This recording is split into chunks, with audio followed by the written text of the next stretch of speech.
जय हिंद दोस्तों। आज बात करेंगे कि ये सरकार कर्मचारियों के लिए सही नहीं है। जी हाँ दोस्तों, इसका रीज़न आपको बताएंगे वन बाय वन। आप बने रहिए, वीडियो लास्ट तक ज़रूर देखना।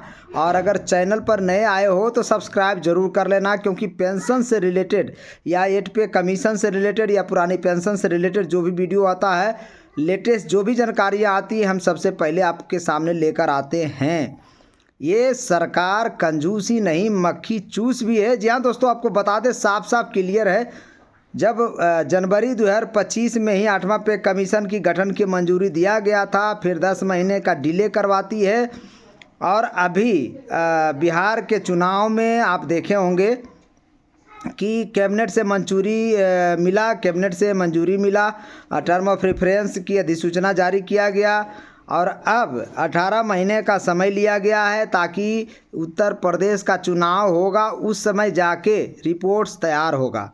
फिर उसके बाद लोकसभा का चुनाव होने को रहेगा, उस समय जाके लगभग कहें तो 2028 के जनवरी फरवरी में हो सकता है सिफारिश लागू हो 8वां पे कमीशन का। और दूसरी बात ये भी है कि ये सरकार ज़्यादा बढ़ाएगी नहीं, ऐसा प्रतीत हो रहा है। कर्मचारियों की मांग भले हो कि फिटमेंट फैक्टर 2.64 दे या 2.68 या फिर 3 फिटमेंट फैक्टर दे 3.68, कई लोगों का अपना अपना मानना है, लेकिन सरकार ज़्यादा बढ़ाएगी नहीं। क्योंकि पिछले ट्रेंड्स को आप देख लीजिए, 2016 में जो आया था 7वां वेतन आयोग, उसमें 14.3% ही वेतन बढ़ा था। तो आप खुद सोचिए कि इस बार क्या सरकार 30-34% बढ़ा सकती है क्या? ऐसा नहीं होने जा रहा। आपको हम बता दें, मैक्सिमम 20%, 22% तक ये सरकार जाएगी। आपको बता दें, अगर ऐसा होता तो वर्ष 2024 में डीए 50% हो गया था। सरकार को चाहिए था कि डीए को बेसिक के साथ मर्ज कर दे, ताकि सरकारी कर्मचारियों के पॉकेट में पैसा आता और वो पैसा बाजार में लगता तो देश का आर्थिक स्थिति मजबूत होता। लेकिन सरकार ने ये नहीं किया। 2 साल तक कर्मचारियों का लगातार 10% के हिसाब से नुकसान होता रहा, 10% पर ईयर के हिसाब से। अगर बेसिक और डीए मर्ज हो जाता तो वो एक नया बेसिक बनता और उस पर अभी जो डीए चलता वो चलता, तो सरकारी कर्मचारियों को सैलरी और पेंशन में अच्छा खासा बढ़ा हुआ सैलरी मिलता। लेकिन ऐसा नहीं किया सरकार ने, सारा कटलमेंट किया, सारा पैसा खा गया। इसके अलावा 3 बार का डीए लगातार मांग उठाया जा रहा है कि सरकार देगी। आपको बता देना चाहते हैं कि सरकार अब 3 बार का डीए फ्रीज कर दी है परमानेंट। अब वो निकालने नहीं जा रही है। गड़े मुर्दे ये सरकार जनरली नहीं उखाड़ती है। जहाँ दोस्तों, और ख़ास करके जहाँ पर पैसा देने की बात आती है वहाँ पर तो इस चीज़ को, इस विषय को सरकार छुएगी भी नहीं। अब रहा बात जनवरी 2026, यानी 1 जनवरी 2026 से 8वां पे कमीशन को लागू होना था। और अभी से 1.5 साल जोड़ लीजिए, रिपोर्ट बनाने में लगाएगी ये सरकार, उसके बाद 6 महीना और लगाएगी। 2 साल अभी से आप जोड़ लीजिए तो वर्ष 2028 पहुंच जाता है। और इस समय सिर्फ डीए का एरियर आपको मिलेगा 2 साल का। आपका जितना भी अलाउंस है, HRA अलाउंस है, आपका ट्रेवलिंग अलाउंस है, आपका चिल्ड्रन एजुकेशन अलाउंस है, मेडिकल अलाउंस है, इंश्योरेंस है, अदर जो भी अलाउंस उस पर डिपेंड करता है, सारा ख़त्म कर दिया सरकार। मान के चलो ये ख़त्म ही है, ये नहीं मिलने वाला आपको। तो ये बात सच्चाई से रूबरू होइए। हम वीडियो बनाते हैं तो तह तक जाते हैं, ऐसे ही ऊपर ऊपर वीडियो नहीं बनाते हैं। दूसरी बात, 8वां पे कमीशन की बात हम बता रहे थे।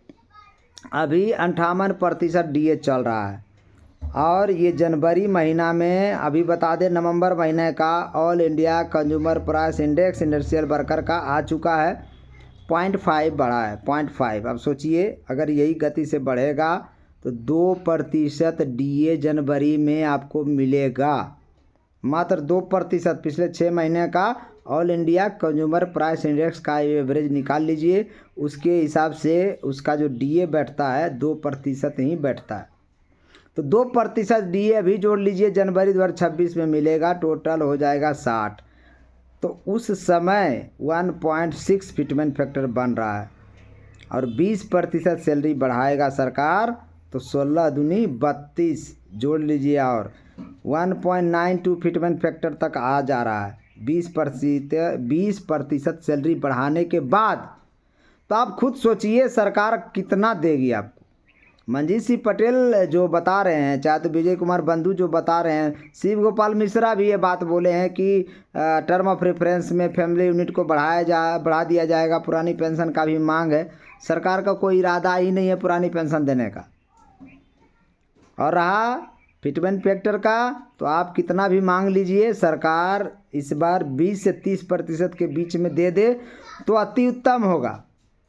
30% अगर सरकार दे दे तो 16 होता है, 0.48 जोड़ लीजिए 1.60 में, तो लगभग 2.08 हो जाता फिटमेंट फैक्टर। और अगर फैमिली यूनिट 3 अभी है, 1 यूनिट बढ़ा दे या 2 यूनिट बढ़ा दे, तो 2 यूनिट अगर फैमिली यूनिट बढ़ाता तो 0.66 जोड़ा जाएगा उसमें। तो मंजीत सिंह पटेल हो सकता सही साबित होंगे, 2.64 फिटमेंट फैक्टर दे सरकार।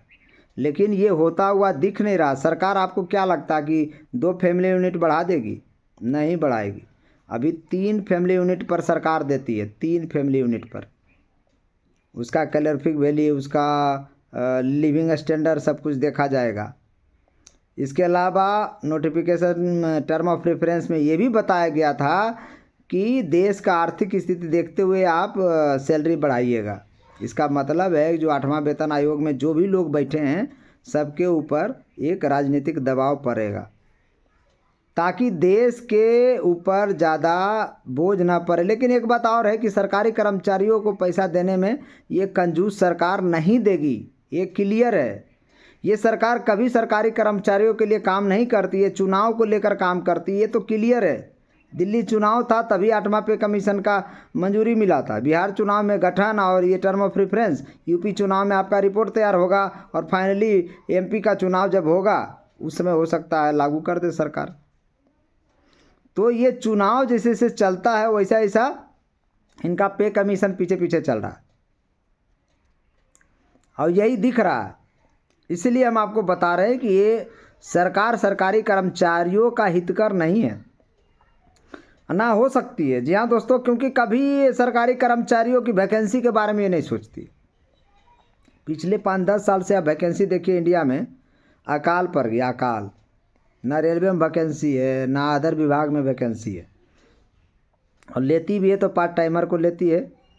अभी अग्निवीर का सुने हैं कुछ चेंज किया है, 4 साल को फिर से 25%, जो 4 साल क्वालिफाइंग अग्निवीर में करेंगे उनको हो सकता है कि दूसरे नौकरी में कुछ छूट मिलेगा, उनको एक एग्ज़ाम लिया जाएगा और 25% को हो सकता सरकारी नौकरी मिले। तो अभी तक CAPF का मामला देखिए सुप्रीम कोर्ट में लेकर चली गई यही सरकार। तो आप खुद सोचिए, पैसा देने की बात आती है तो सबसे पीछे यही सरकार हटती है। फिर आप इस सरकार पर कैसे विश्वास करेंगे कि कर्मचारी हित में कोई काम करता है? कर्मचारी हित में काम करता तो सब कुछ एग्जाम्पल सामने होता, आपके सामने होता, सबका वेतन सैलरी बढ़ा होता। देश की चौथी महाआर्थिक देश है, चौथी बड़ा अर्थव्यवस्था हमारा है, और उस देश में कई लोगों को पेंशन मिल रहा है, कई लोगों को बिना पेंशन के ही जी रहे हैं। आप सोचिए, CAPF के जवान क्या तीनों सेना से कम काम करती है? फिर उसके साथ नाइंसाफ़ी क्यों हो रहा है?